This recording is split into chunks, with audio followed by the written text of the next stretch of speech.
Good evening. Just a little bit more. Maybe a little bit more.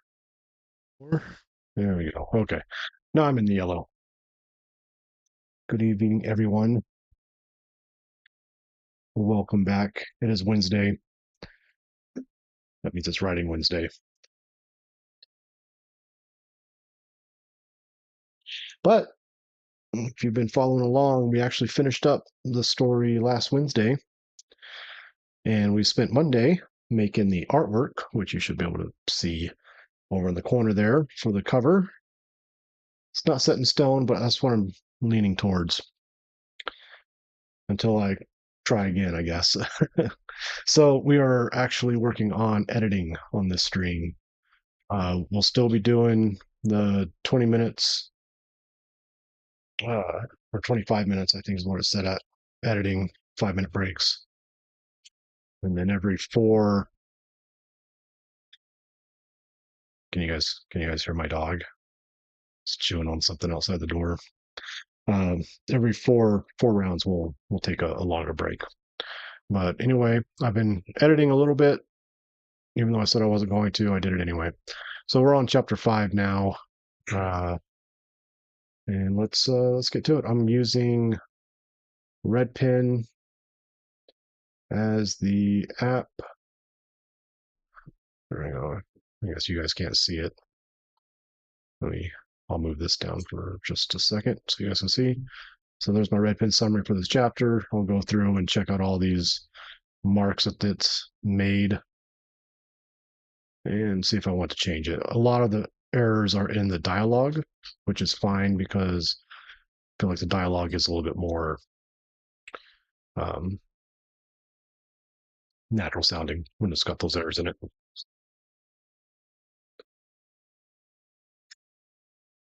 Anywho, let's go and start it up. Down here in the corner, which you guys again cannot see because I moved stuff around. Let's see. See if I can adjust it any.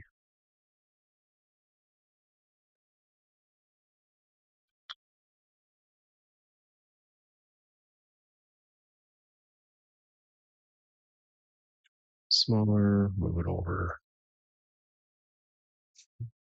Move it up. Move it up. There we go. Something like that. Down in this very tiny corner, I couldn't see it anyway, is the timer. So, um, you know what? We're going to change that. Let's change it up. So that is the status bar. I'm going to take that one off. Come down here to writing sprints. Turn that on. Let's adjust this to 25 minutes. And there we go. I'll come over here. I'm going to bring this down.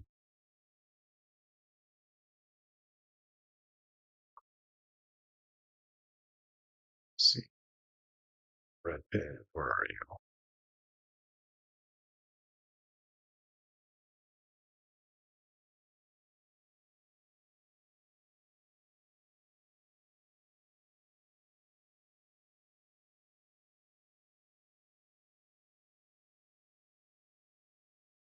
It's hiding. There's the word sprints. We want to take this and we'll put it down here.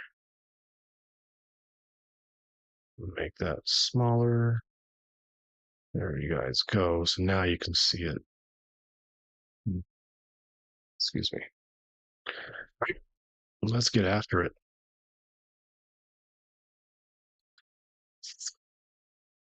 Okay.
What's going on? Excuse me. Thank you for the raid. I'm not even going to try to pronounce your name. I know I just messed it up. Xerxes? We're doing some editing tonight, just so you're aware. Hmm. Well, thank you. I appreciate it. We're not doing too much exciting right now. We're just editing the story. That's about it. My least favorite part of writing. Ah, that's all right. No worries. No worries there. For all the people that just showed up, um, last Wednesday I finished a sci-fi pulp style mystery novel, and we are editing it tonight. So, well, working on part of it.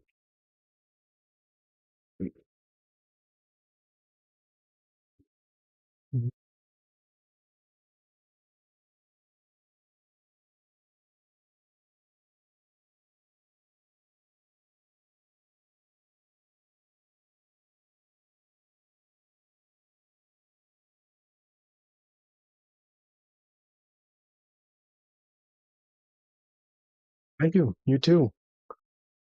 Enjoy your brunch.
Hey, there we go. There's our first 25 minutes down. We're going to take a short little 5 minute break. I'm not going anywhere, but 5 minutes away from not looking at the screen. Crack open a seltzer.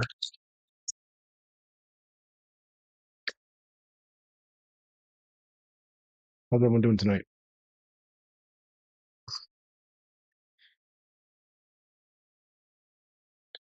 You guys doing any work of your own or just lurking? Needing something on in the background?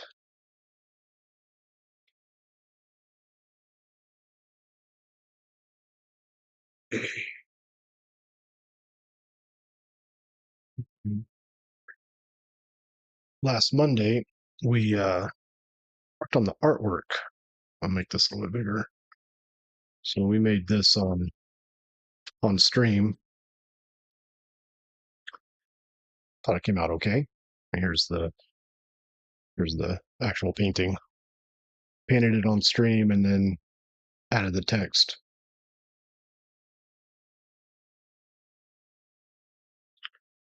Put that back up there.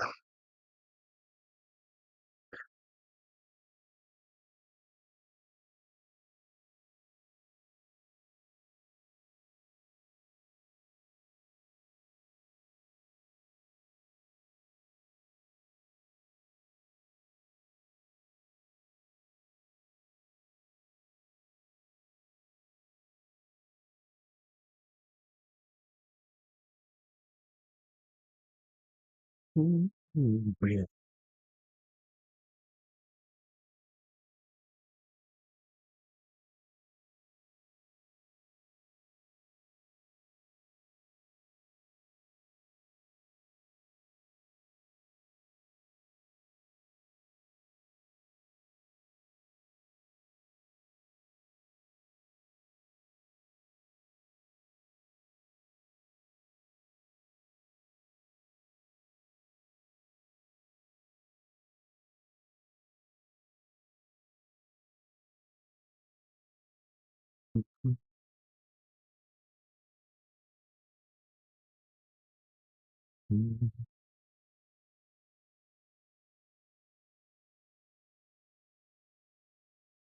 All that good.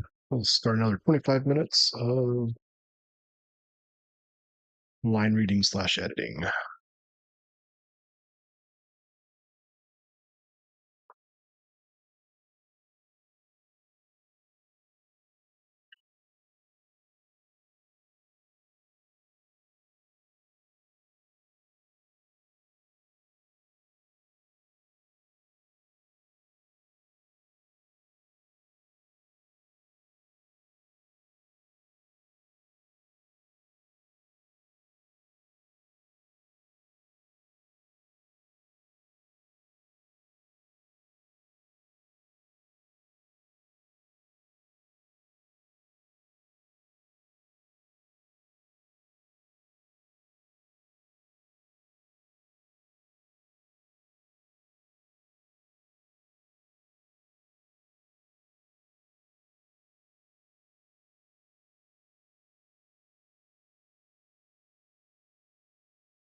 Okay, 25 minutes done. Oh, we are ready for another 5 minute break.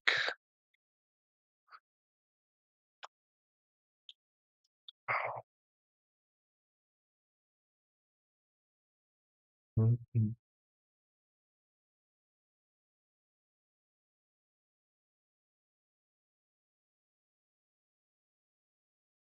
Man,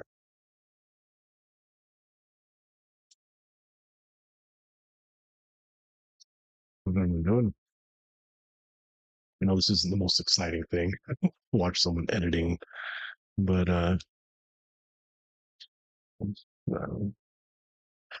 don't do it on stream. I'm afraid I won't do it.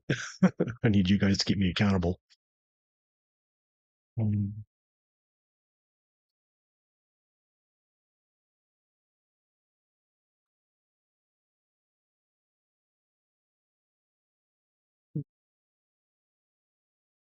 yeah,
these editing sprints are going to make my total words written stats go way down.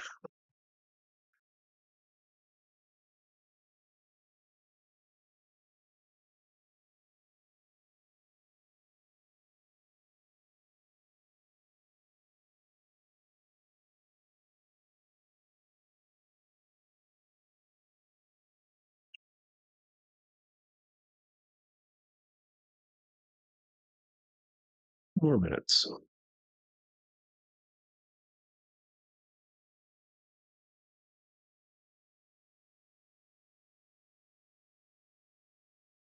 see. While we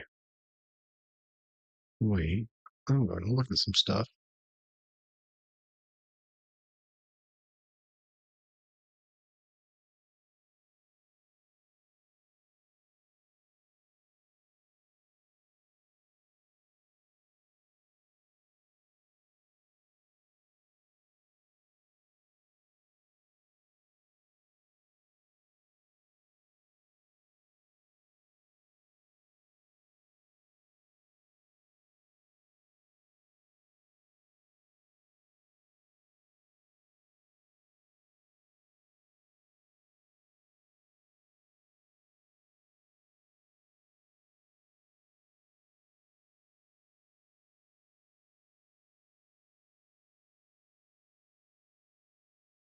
Mm,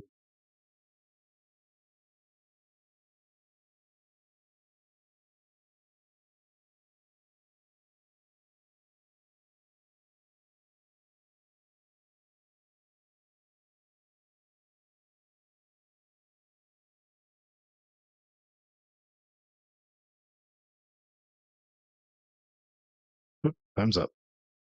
That went by too quick. I didn't get a chance to actually look what I was looking for. Hey, well, 25 minutes. Let's go.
What's going on, Big Papa? How is it going?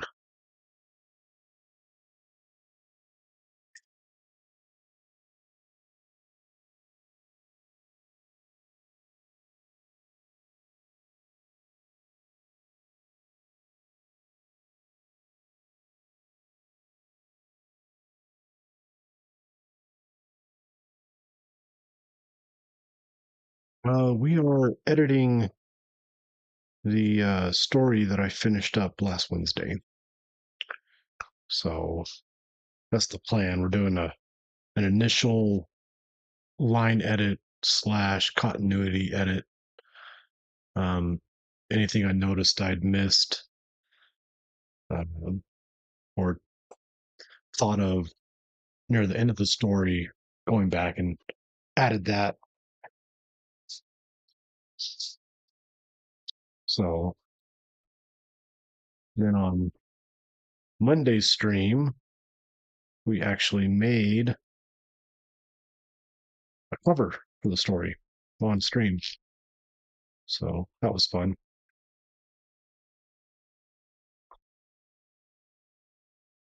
But yeah, that's the plan. What are you up to?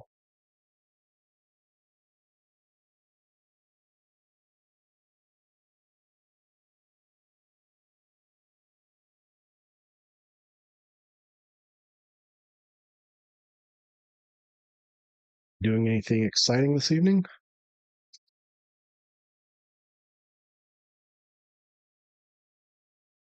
Nothing. Nothing wrong with that.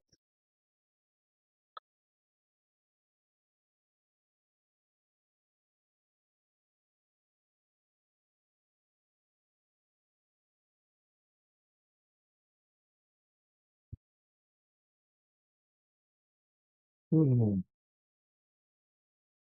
Yeah, I don't know what to talk about on these editing streams. Right now, I'm just like focused on what I've written and trying to remember both what I'd already written, like coming up, and seeing how it fits. Ooh, I feel you. I feel you. I don't know how many times I've just laid in bed and just had my phone like this over my face.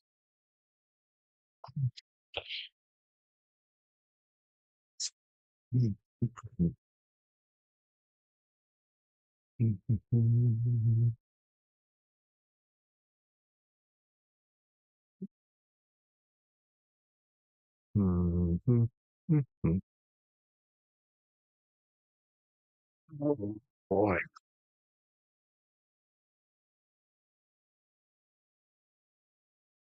switch out my knees. I have frost underneath my chair or my ankles.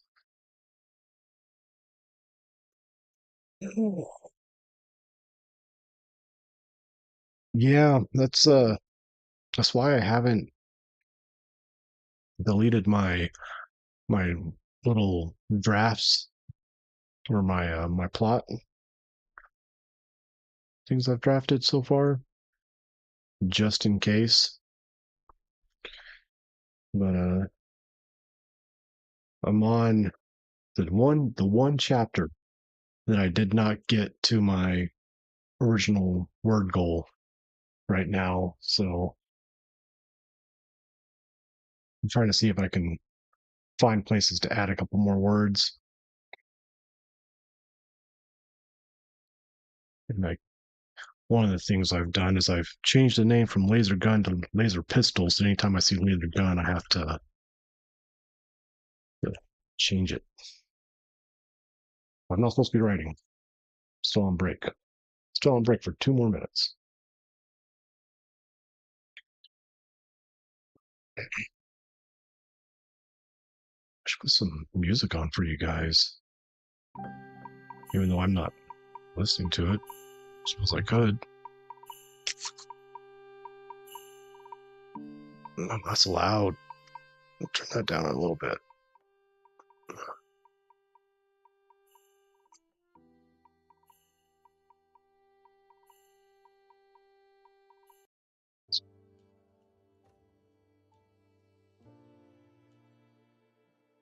my side, maybe.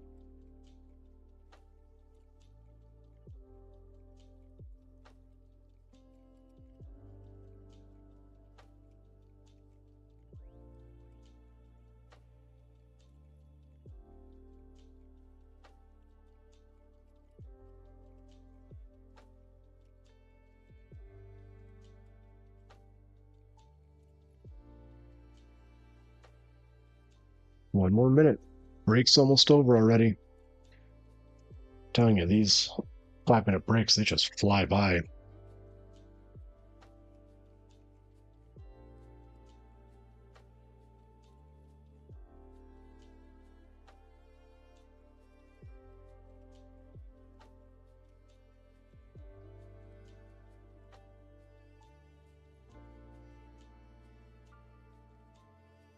There it is. 5 minutes up already. Goodness. I know. That's what I'm saying. It's just, I feel like I just went on break. Now I'm already back at it. Uh,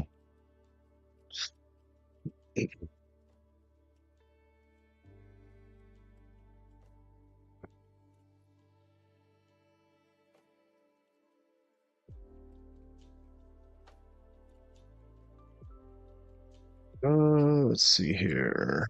Let's reword this. Uh,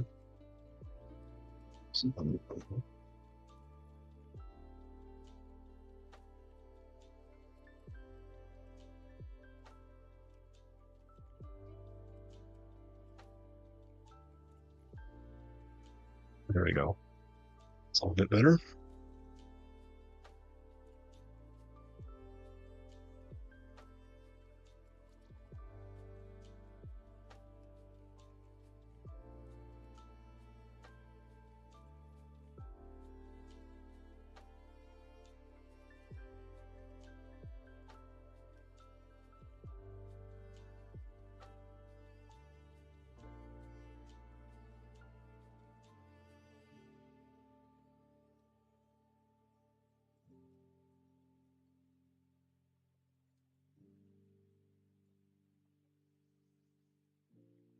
Sounds good, man.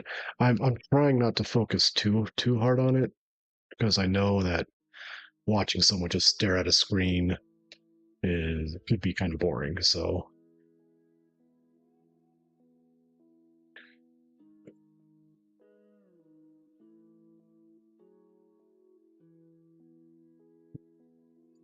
point towards the machines humming and thumping in the back. More bolts of energy flew at and around him, leaving sizzling scorch marks of where they landed. Isaac kept an eye out for a door that he hoped led to an office where he knew Marcus would be waiting. He dove behind a pillar as a bolt scorched the ground where he'd just been. He fired in the direction the bolt.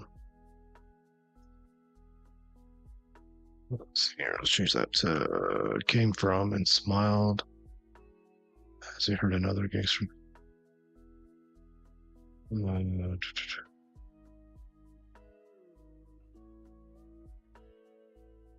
Smile widened. Soon heard another gangster collapse into the stack of boxes. More yells rang out as the maintenance workers zeroed in on his new location. Isaac squeezed his trigger and another oncoming enemy. The man froze in his steps, looked around, smiled, and raised his weapon. Isaac's laser gun was out of juice. Laser pistol was out of juice. Isaac threw his weapon. It smacked into the man's face, and he let out a scream of cry of pain. His weapon fired in a random direction, scoring a hit on another gangster. Isaac tackled the man. He straddled him and hit him in the throat, eliciting a croak and gurgling sound as the man's pipe collapsed. Isaac picked up the man's discharged weapon and discarded weapon and fired into a pack of enemies as they rounded a stack of metal containers. 2 of them dropped while the rest drove back behind cover, returning fire. Isaac took off again, head swiveling left and right as he continued his search for the office. Then he saw it, tucked behind another pillar. A door appeared. A group of 5 gangsters stood guard outside of it. Isaac ducked beneath the laser blast and dropped the person that had shot it before turning his weapon onto the people guarding the door. Another 3 shots and 2 of the guards fell. They returned fire and Isaac had to duck behind cover once again. More gangsters filed into view and Isaac took more of them down. He checked his weapon and saw it was running low on power. He noticed someone peeking around a stack of boxes. Isaac aimed and shot a bolt. It missed, but the man still pulled himself out of view. Isaac ran at the boxes and threw his body weight at it. He ran for the boxes and threw his... Choose that's a body. Oops. Wrong button.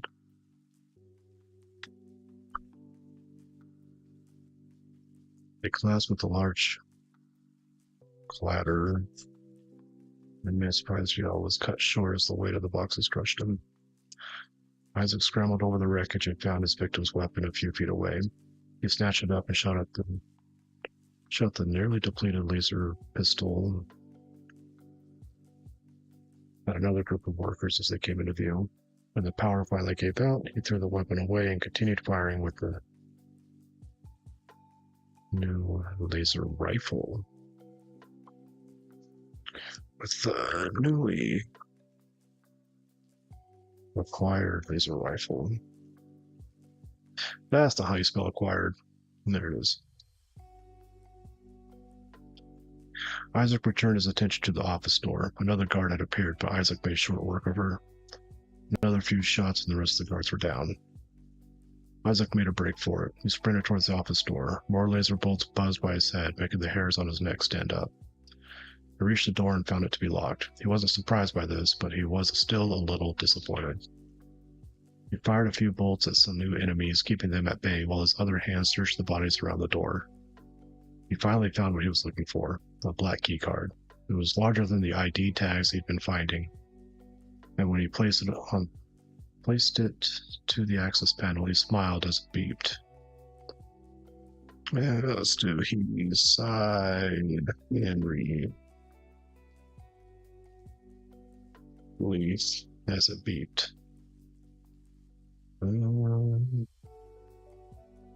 Oh no, I forgot. He does have to smile. Never mind. He smiled as it beeped.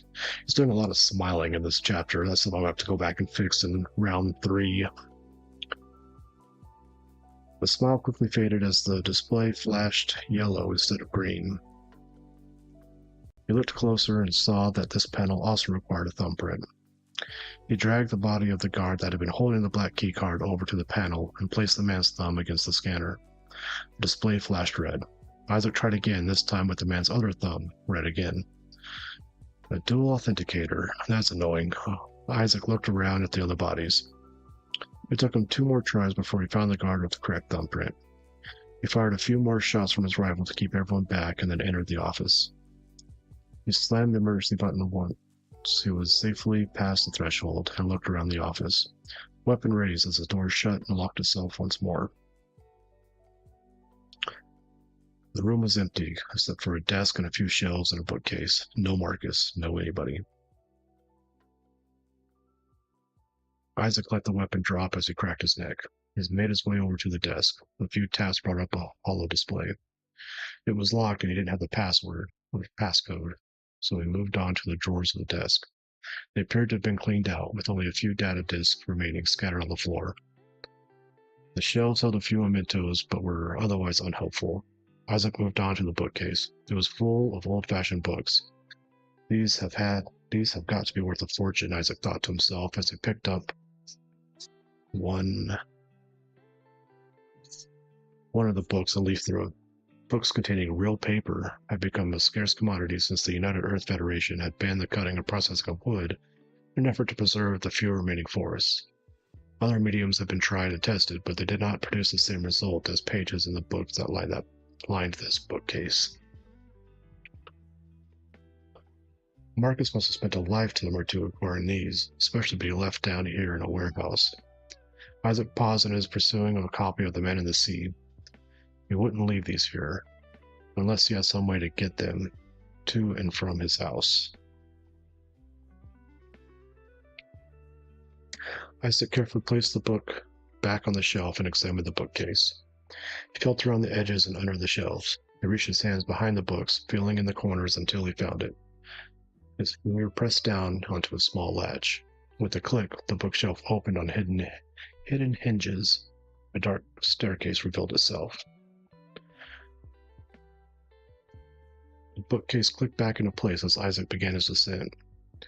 Okay, I need to add something there. But we're almost done with this chapter, so let's finish it up. Bookcase clicked back into place as Isaac began his descent. He followed the stairs up in a spiraling pattern. His legs ached when he finally reached the top of the stairs. His way was blocked by a solid wall, but he guessed this was the back of a matching bookcase from the office below.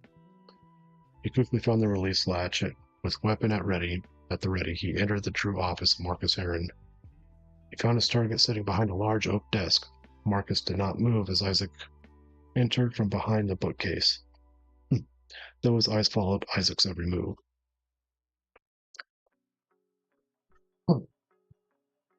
Isaac let the door reseal itself and aimed the laser rifle at Marcus. I think it's about time you and me have a little chat. Okay, so we need to add something here.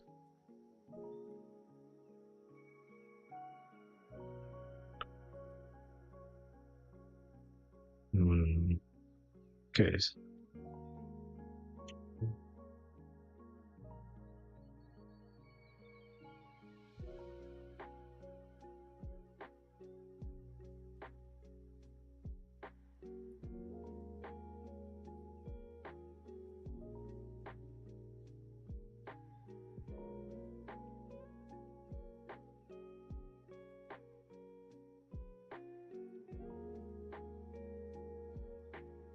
Right from the office. Went off the metal stairs.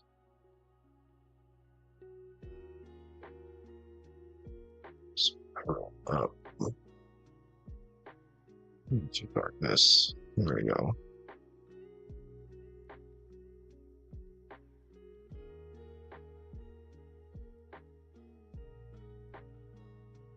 Isaac wished ingredient to his flashlight. And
there we go. Okay.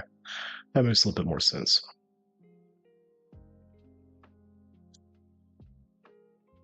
All right. Chapter 11.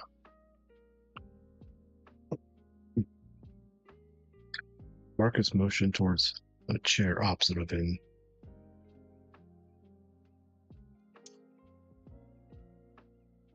Marcus motioned towards the chair opposite him, and Isaac took it, though he kept his laser rifle trained on the murderer. Can I offer you a drink? Marcus asked as he opened a drawer on his desk. Easy now, Isaac said as he flicked the switch on the rifle from heavy stun to likely lethal. The resulting sound of the rifle firing caused Marcus to pause before slowly revealing a glass bottle filled with a dark. Let's change that to the color.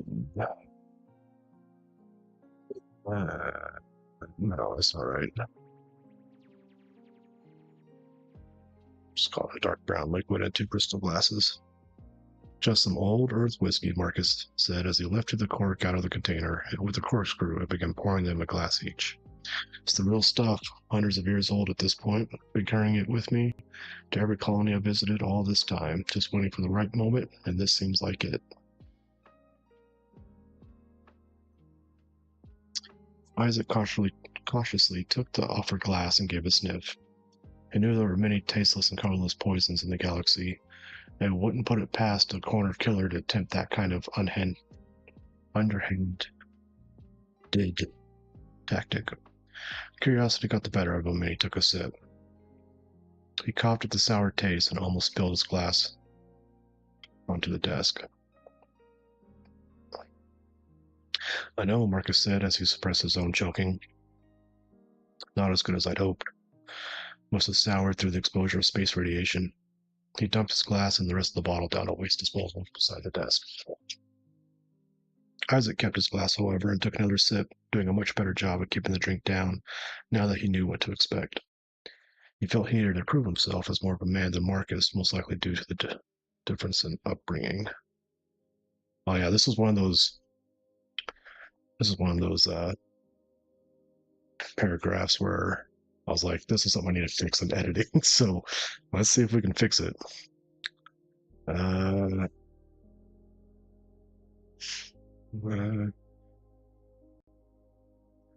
Okay.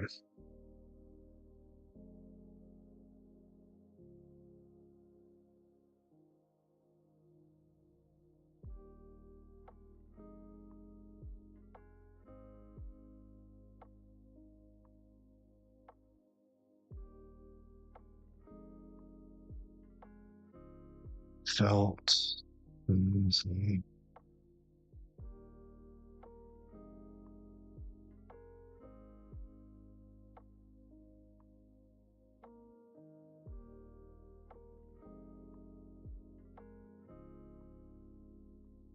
See, this is where I was last time. I know what I wanted him to do, or how I wanted him to feel at this point, but I don't know how to put it into words. Uh,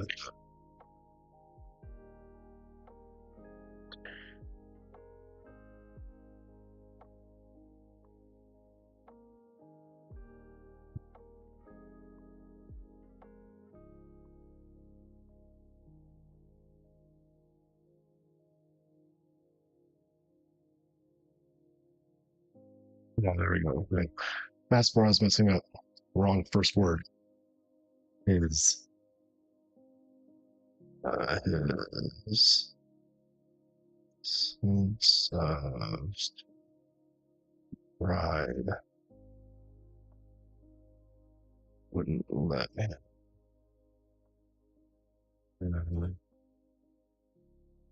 the same. Oh,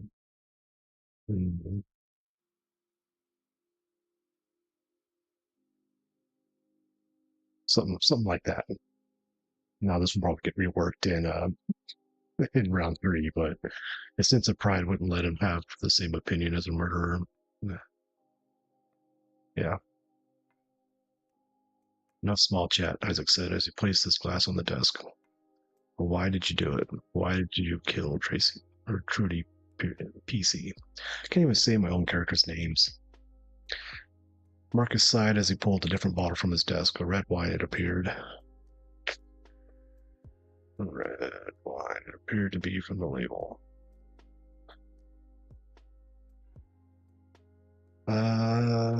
let's change that. Just a red wine. We don't need to go any further than that. As I'm sure you've heard, I'm a bit of a recluse, he said as he poured a glass of wine for himself, swirled it around and breathed in deeply of its fragrance. I wasn't always this way.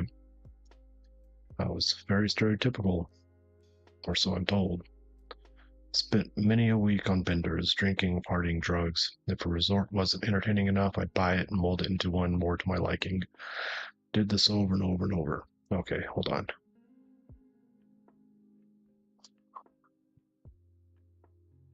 There we go.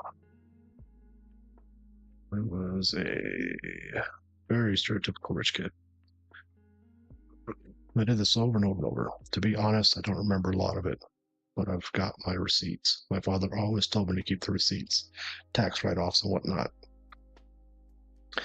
He took a sip from his glass. Well, a few years ago, I convinced my mother to come with me to this out-of-the-way lunar colony. Around system said the mining business here was all but finished, and it had been a few months since I'd revamped any place. This is going to be my first attempt at making an entertainment club from scratch. However, I needed my mother's opinion on the matter since that was more of her area of expertise. You see, my mother was the real deal. All of her significant money, wealth.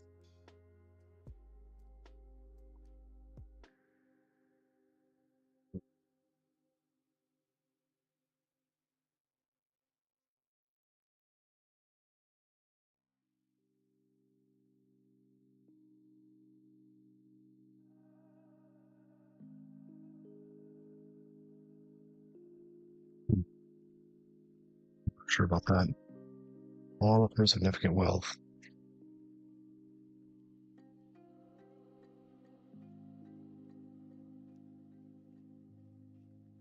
was made through legitimate real estate and development contracts. She had an eye for it. She could take a desolate waste planet and turn it into an expensive getaway resort in a matter of years. So who better to ask for help with my first development project? I'm not saying how this has to do with killing an innocent girl, Isaac said as he choked down another sip of whiskey. Innocent? Marcus scoffed. She's not innocent. But we were getting ahead of ourselves. He cleared his throat. So I invite my mother to come along with me. We arrive here at Drakport, and we spend a few weeks exploring the different areas, interviewing locals, trying to get a feel for the town. We already knew that Drakport had transportation contracts in place due to the mines. It wouldn't be hard to buy those out, and an even simpler matter to swap them for more lucrative contracts to entice the rich to ferry themselves here. By interviewing locals, we were able to figure out that while the majority of the miners plan to leave Drakport and search for other mining operations, most of the maintenance staff plan to stay behind to provide their services to the people that call this place home. So within a week, we had the basics covered. We had transportation rights and maintenance in our pockets. We already knew we could buy up the land the mine was located in once the land lease lapsed, which would happen later that year. What we needed next was staff. You can have the most beautiful location, the most luxurious rooms, but without staff entertainment, you had little more than a campsite. We needed staying power. We needed a way to get the rich here and spend their money. Our first thought was a casino, obviously. However, Drakport is still within the bounds of the Eastern Planetary Republic, where gambling is strictly outlawed. So that was out of the question. Clubs and party resorts are a dime a dozen. You can go to any old planet or moon and find music and dancing. And I, with my ego, used to have some. Wanted my first venture to be special because I thought I was special. Then it came. Then it came to me. And I admit my mother didn't really approve of my solution. Drakport is on the border of the Eastern Planetary Republic and the Northern Milky Way Federation, the latter of which outlaws brothels. We'd be the closest brothel colony in light years. We wouldn't have to cater to just the rich either. Why not have a tiered system the poor folk can use the seat the C team, while we reserve the A team for those that can afford it.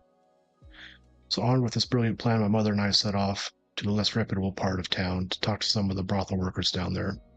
I wanted their input, and I wanted to see what kind of stock we'd be starting with. That way I'd know if I needed to do any recruitment. We arrived and did our interviews. We climbed back into the hover car, and as we were leaving, one of the girls my mother had interviewed called out to her, shouted a question. My mother turned to answer. She was distracted by that girl's question. She leaned over the edge of the hover car. I watched as my mother's head was ripped off her by a hover car going in the opposite direction. The girl was Tracy Peasy. Marcus drained the rest of the wine from the bottle, forgoing the glass altogether. Tracy Peasy killed my mother. If she hadn't called out to her, my mother would still be alive. Deep down, I know it wasn't intentional. I know it wasn't malicious. After that incident, I became a recluse. I refused to leave my rented apartment here until it's absolutely necessary. Well, there was that time.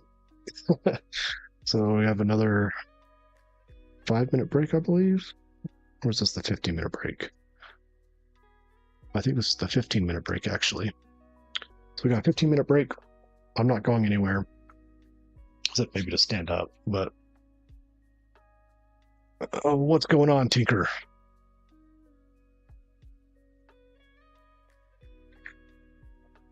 How you doing? Oh, I'm doing pretty good. Just doing some editing. We're on the second to last chapter of the story. On Monday's stream, we made a cover for it on stream. So that should still be up on the VODs for anyone that wants to watch that. Yeah, it was fun. It was fun. It's been like a year since I've worked with watercolor, so that was fun trying to relearn it in front of people. How are you doing? Staying busy?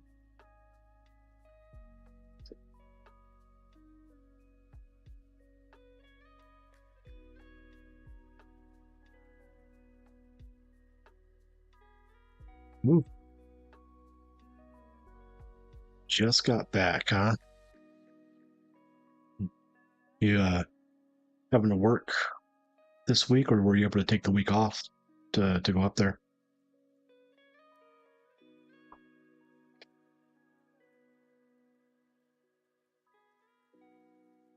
I guess since they're having it closer to town, you're not having to you wouldn't have to take off. You would just go after work, huh?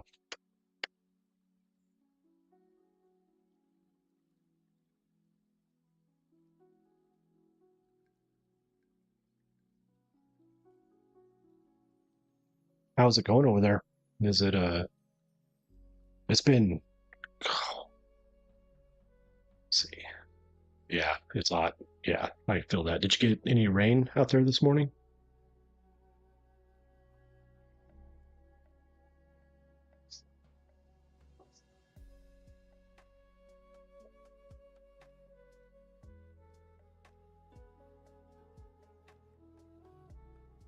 Do they still have the obstacle courses and stuff over there? I haven't been to the thing. I haven't been over to the proper place in years. I think it was 3 years ago last time I went over there.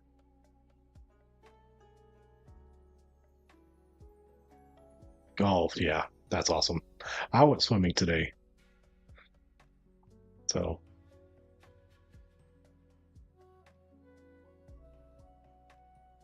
okay. Yeah, I know they used to have a rope course and stuff. So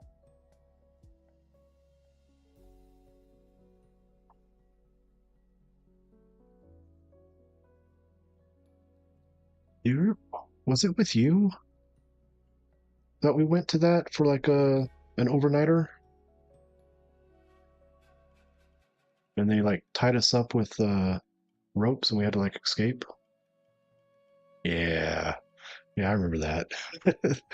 Uh, I think about that sometimes because I see on TikTok people doing that challenge, and or like the maybe not people, but them showing how to get out of that challenge, and I'm like, oh, if I'd only known 15, 20 years ago.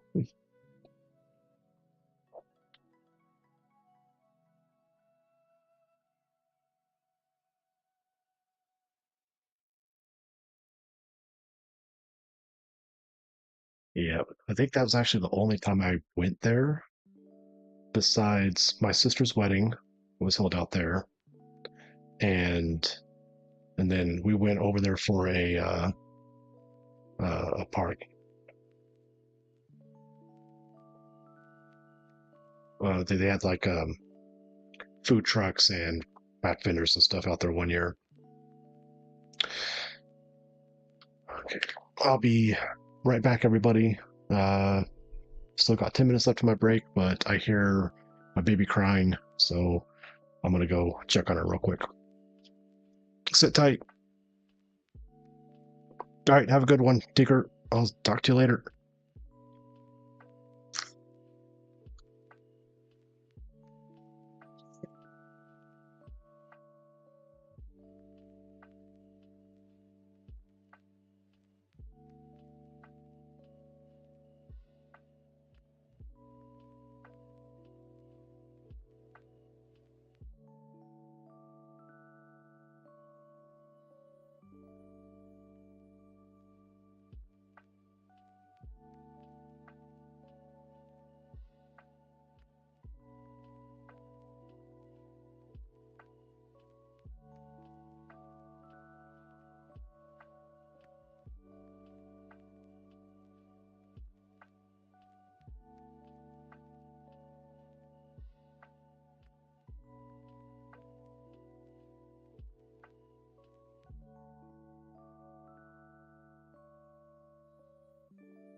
time to.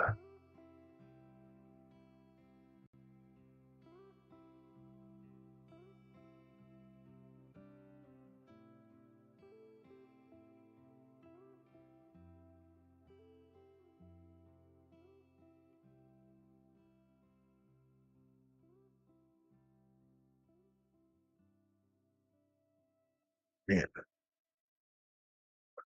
how's everyone else doing tonight?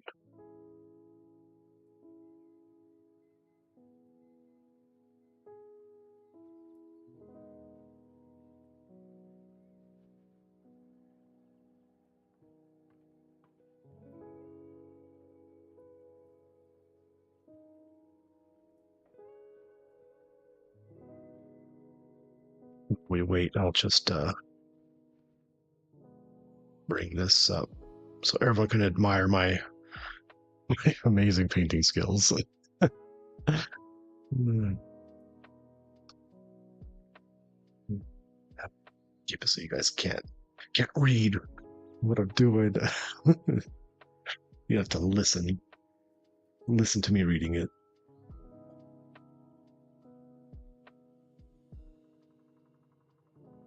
5 more minutes, huh?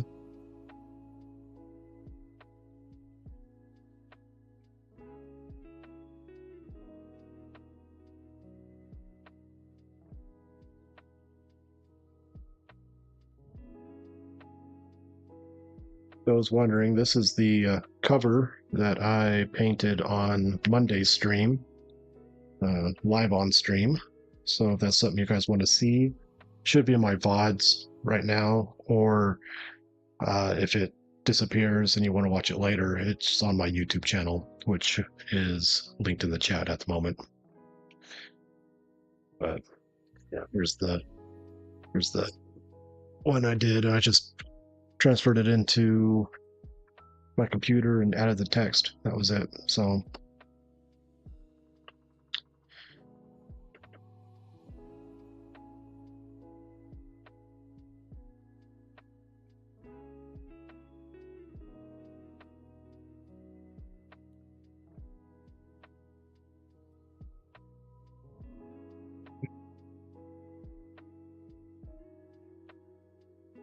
about 4 more minutes left in this break.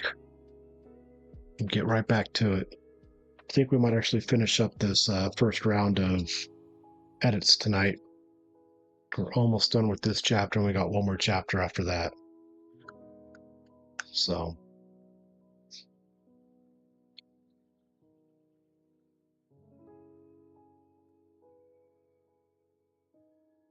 and then I'll be working on round 3 of edits, where I actually go in and start fleshing it out. Right now, it's more of a continuity edit and fixing some obvious mistakes that I've made.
Well, I think that's long enough. I feel like 15 minutes is really long for a break. All right, let's go ahead and we'll start back up again. All right, here we go. 25 minutes. Tracy Peasy killed my mother. If she hadn't called out to her, my mother would still be alive. Deep down, I know it wasn't intentional. I know it wasn't malicious. After that incident, I became a recluse. I refused to leave my rented apartment here unless it was absolutely necessary. I couldn't continue with the build idea. Felt lost without my mother's guidance. My father blamed me, of course. told me that if I hadn't brought his wife here to follow up some stupid dream, she'd still be alive. He cut me off from the family fortune. I used what little money I still had to my name to survive. It's hard to want to go on when you don't see a future. I got addicted. I got addicted to dust. It ate up the last remnants of my money. I eventually was kicked out of my apartment. I lived on the streets, though I stayed to the outskirts and alleyways out of sight. I thought of ending it all, and I came close to following through, but every time I felt ready to make the attempt, Tracy's face would haunt my vision. It drove me mad. I knew I'd never find peace until I got rid of her, so I started a plan. I ventured out of hiding and made a few shady deals. You know the kind, drugs for stolen goods. But this time, I'd sobered up, and I sold the dust at a profit. This continued until I met a man trying to unload a crate of military-grade weapons. I don't know the details, but he needed to get rid of them quick, so we made a deal. I took the weapons off his hand, and he took the dust to sell off-planet. He was back within a month with more weapons, demanding more of the drug. Before I knew it, I was heading an inter-system drug and weapons ring. I knew that my sudden wealth would be suspicious, so I fell back on what I knew, real estate. I began to invest my money, slowly at first, until I no longer had to hide the fact that I was a very rich man again. All the while, though, Tracy's face still haunted me. My soul wouldn't rest until I finally dispatched of her. The rest is history.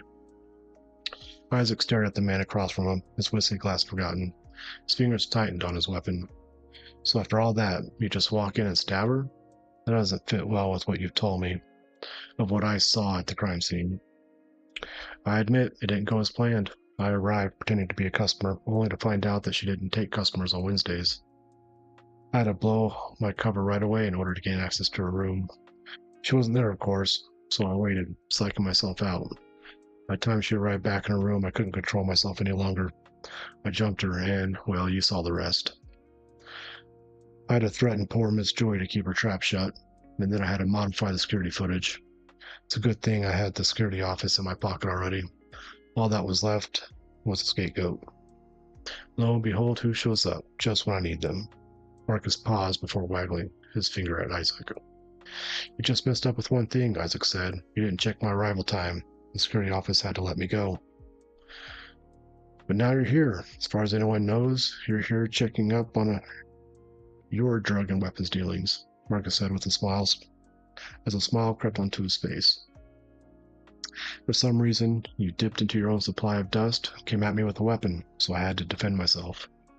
Before Isaac could react, Marcus threw a bag of white glittering powder at Marcus's face, which dumped its contents on contact and pulled the laser pistol from a hidden holster under the desk.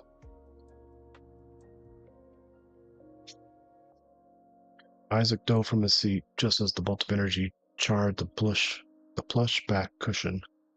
He rolled on the ground, barely being missed by more shots. He felt his pulse quicken, his eyes ache, and his gums and limbs go numb as the glittering dust powder found its way into his system through any soft membranes it came into contact with. His head spun, and he had trouble focusing as he came up to a kneeling position. He aimed his rifle at the four Marcuses that now sat behind the desk.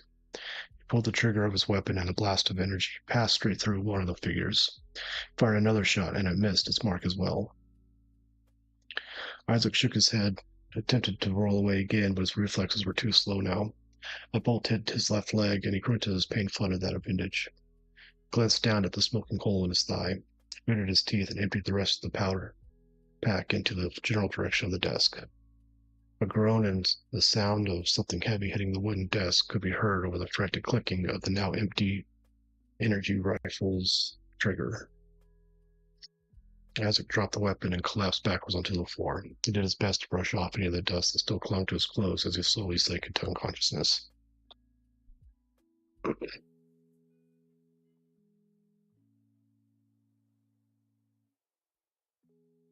Isaac awoke alone. The daytime light streamed through the curtains behind the desk, causing him to squint in pain. His mouth felt dry and his limbs felt as though they were made of lead. The room tilted and swam as he moved himself into a sitting position. He gasped at the pain in his leg and leaned forward to look at the damage.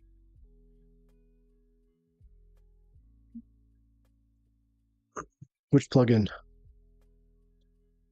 I've got the one that underlines the colors. Oh, that is red pin. The green are phrases that could be intensified. Blue uses a passive voice. Orange are phrases that are difficult to read, and the pink are phrases that could be simplified. So, I mean, it's obviously just suggestions. A lot of the errors I find are like uh, don't make sense to change. Like if I say he rolled onto his back, it like underlines back as a phrase that can be intensified. I'm like, I don't know how to. It's part of the body. I can't intensify the body, can I? I don't know. Hmm. All right, where were we? There we are. The hole was not large, no bigger than the laser lighter he kept in his secret pocket, but the bolt of energy had burrowed halfway through his thigh. He knew from the way his foot tingled that it had damaged the nerves of the leg. He'd have a slight limp from now on. Isaac waited for the room to stop moving on its own accord and stood. He limped over to the desk and examined Marcus's body. uh, I'm not going to respond to that, Aaron.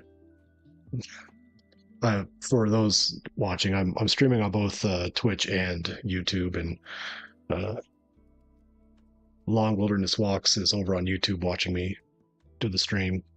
Which, if you guys enjoy hiking videos and stuff, you should go check them out. They're really good stuff. Hmm. Speaking of, are you going to do a another film of your trip this year? Your kayaking trip?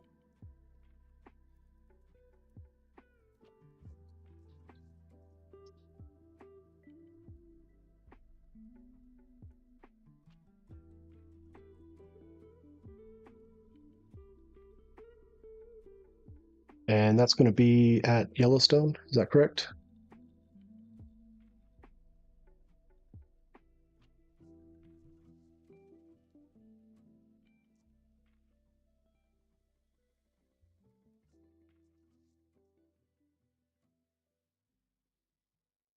Oh goodness, dude, that's crazy. That's crazy. All right, so he's got a hiking or a kayaking trip he's going to be going on in the next couple months, and he says he's got 3 GoPros he's going to take. He's going to get lots and lots of footage, and let's see, it's going to be September 8th through 21st, so you could probably expect the video to come out uh, probably a month or 2 or 3 after that. But I know I'll be watching it. Anyway, it's Long Wilderness Walks on YouTube if you guys want to go check them out. He says it should be ready to watch by late October. So, all right. Isaac waited for the room to stop moving in the corner. He limped over to the desk and examined Marcus's body. 2 of his shots had caught the man, one in the shoulder and the other in the neck, the latter being the obvious kill shot. He noticed the open drawer that Marcus had been pulling drinks from earlier and found another bottle of something. Without checking what it was, Isaac pulled the cork and drank deeply. With his thirst satisfied and the room spinning for a different reason, Isaac examined the contents of the rest of the drawers of the desk. He found a pile of data sticks and slipped those in his pockets. He also retrieved Marcus's discarded weapon and holstered it.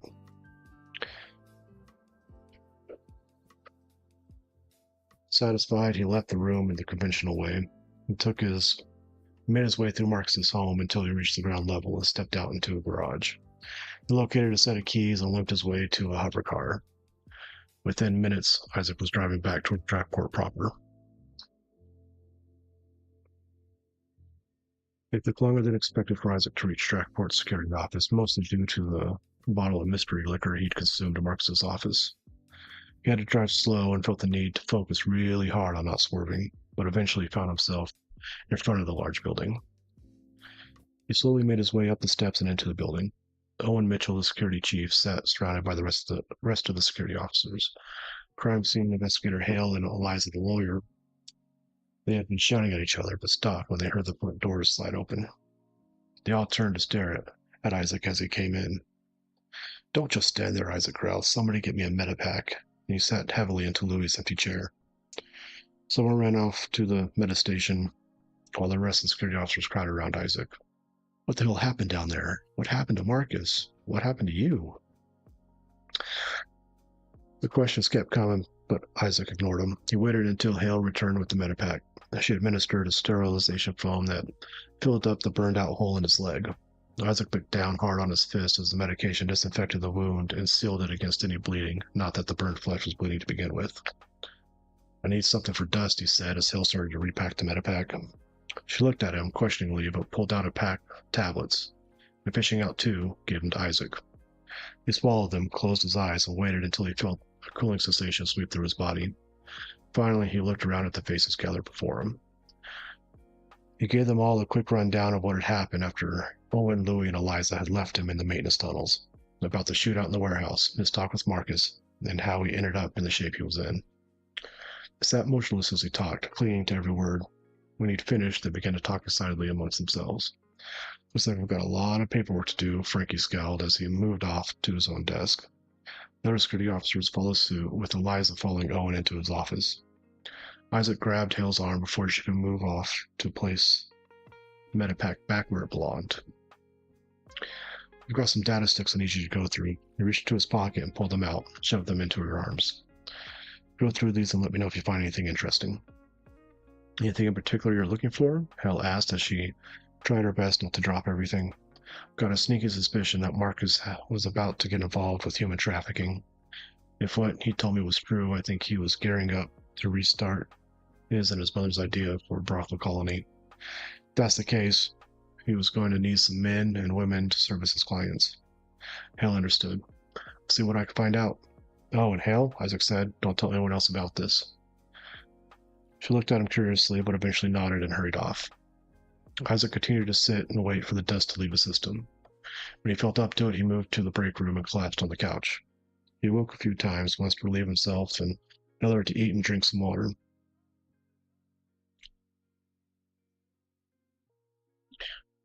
Eat and drink.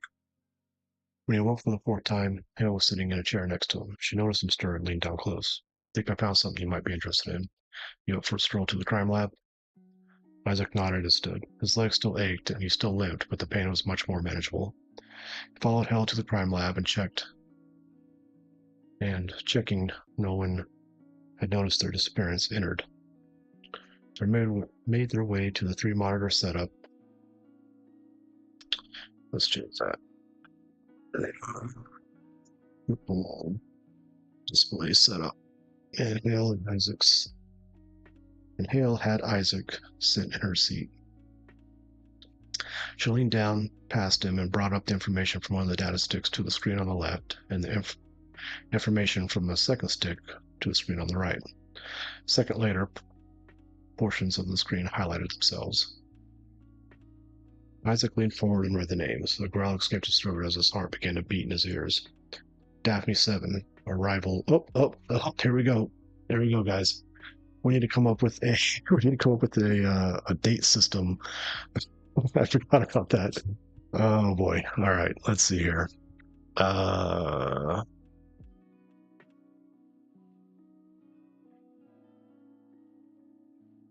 right. Something that kind of makes sense. We'll start with the year. Let's do 30, 11, April, automatic timelines. Oh, okay.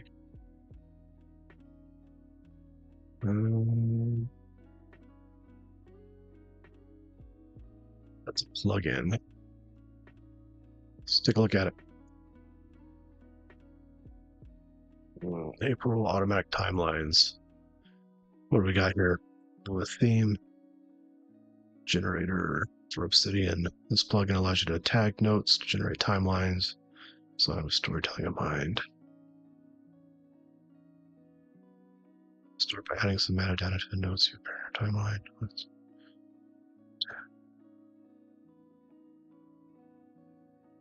Interesting. Okay, we're going to go ahead and install this.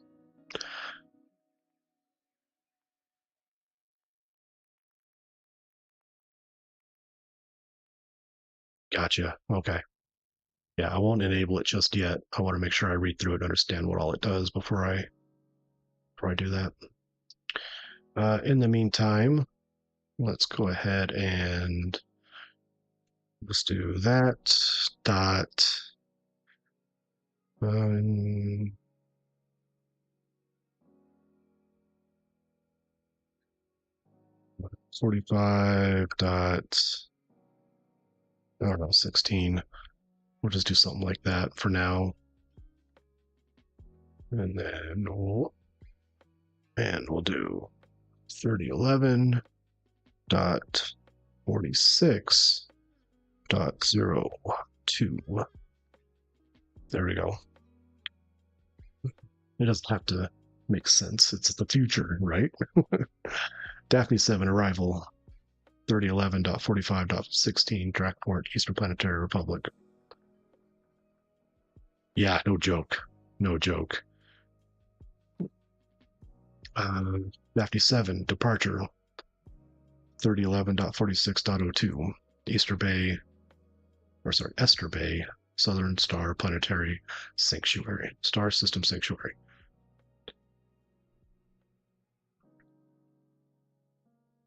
Okay. I will do that. Yes. We are editing the story. I finished it. I finished the first draft on last Wednesday's stream, and we are finishing the first round of editing, like continuity issues and a couple of major mess ups that I had. Fixing that now, and then we'll start round two on my next stream, my next writing stream on Monday. Let's see, how accurate do you think this is? Isaac joked. As far as I can tell, these haven't been tampered with, Hill said. We need to go, Isaac said as he stood. You can't leave yet, Hill protested. We still need your official statement recorded. Why didn't anyone think of that when I was telling it the first time? Isaac shouted. He clenched and unclenched his fist. Who's going to stop me if I leave right now? Hill took a step back. I will if I have to, she managed to get out. Isaac scoffed at the tiny woman, but didn't say anything else. He started pacing around the small crime lab for a few minutes before turning back to her. Well, what are you standing around for? Go get the recorder. Let's get this over with so I can go find my sister. Hal quickly left the room and returned a moment later with a small square device. She hurriedly placed it on the table and hit the record button. This is the official testimony and statement of one private investigator, Isaac Seven, and his telling of the events of. Oh, good. I get to scroll back up and see what I did for my dates already. All right, 3011 dot. We want to make sure it's close to the departure date, so there's a sense of urgency. So let's do similar but slightly different. Let's not do another one. Let's do a 13. So he is approximately, I don't know, 11 days too late to find his sister.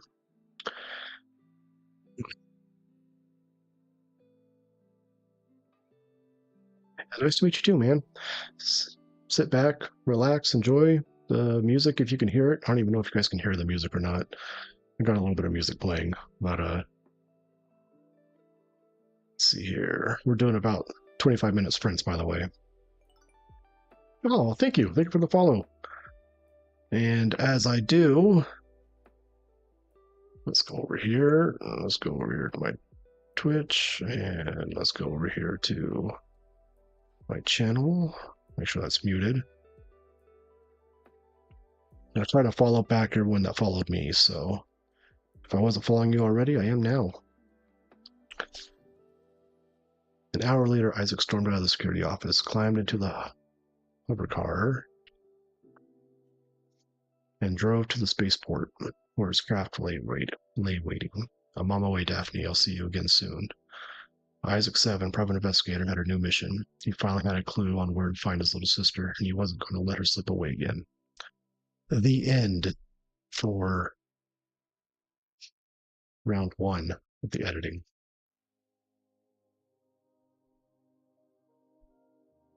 When we got closer, you guys can't see it, but let me move over here to the screen.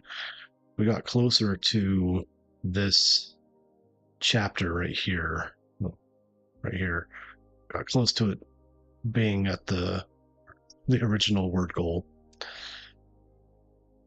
But we're close. We're close. And let's see, once again, I'm going to show off my work. On Monday's stream, we made the... Why is that backwards now?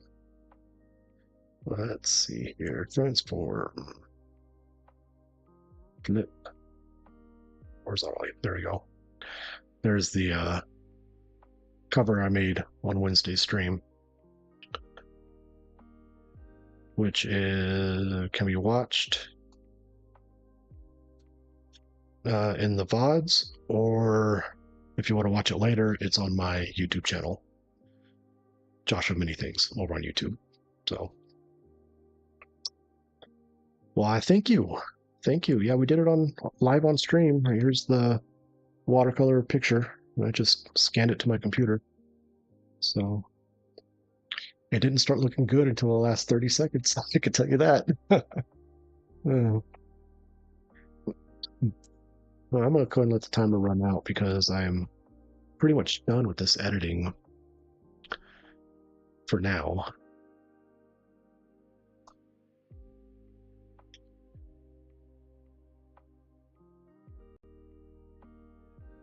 Next round of editing is when I'm going to start fleshing out the story a little bit more, adding a little bit more descriptors and stuff like that. My first draft is always just to get the words on the page, get the story, the main story, written down. So my first draft is basically a very detailed outline, I guess you would say. And things may change.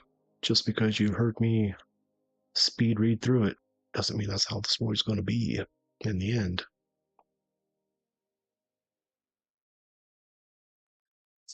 Oh.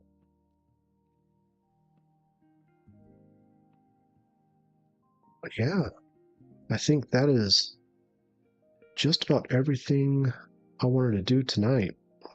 I actually hadn't planned on finishing this first round of edits tonight. So that's why I like to do these edits on the stream, because you guys keep me going, whether you know it or not. Even if it's just like 1 or 2 people watching, guys keep me accountable. You guys are my accountability buddies. That's what I'm trying to say.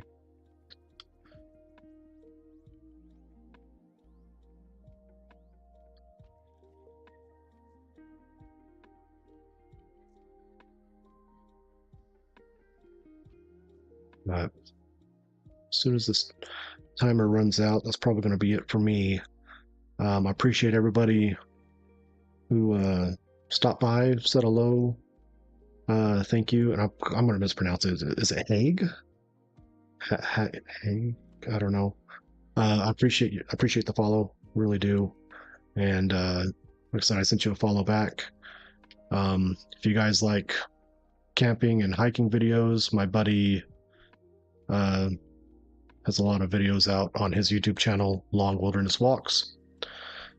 I've got a YouTube channel. Well, thank you. I was trying. I was trying really hard to make sure I got that right. I also have a YouTube channel where I post these live streams.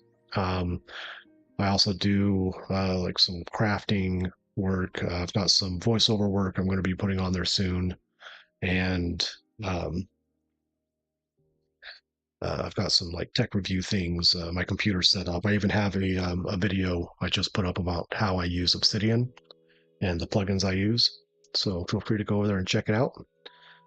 I usually do a Freebie Friday stream on Fridays, but they haven't been very popular, so I'm probably going to do more editing on Friday. So that'll be writing streams Monday, Wednesday, Friday, and then I have a gaming stream where I play Paladins on Sunday and Tuesday. So if that's something you're interested in, feel free to come back and say hi. But um, yeah. Anyway, hey, I know you just got here and whatnot, but it's pretty late where I'm at, and I'm ready to get to bed. So I will catch all of you guys next time. Take it easy.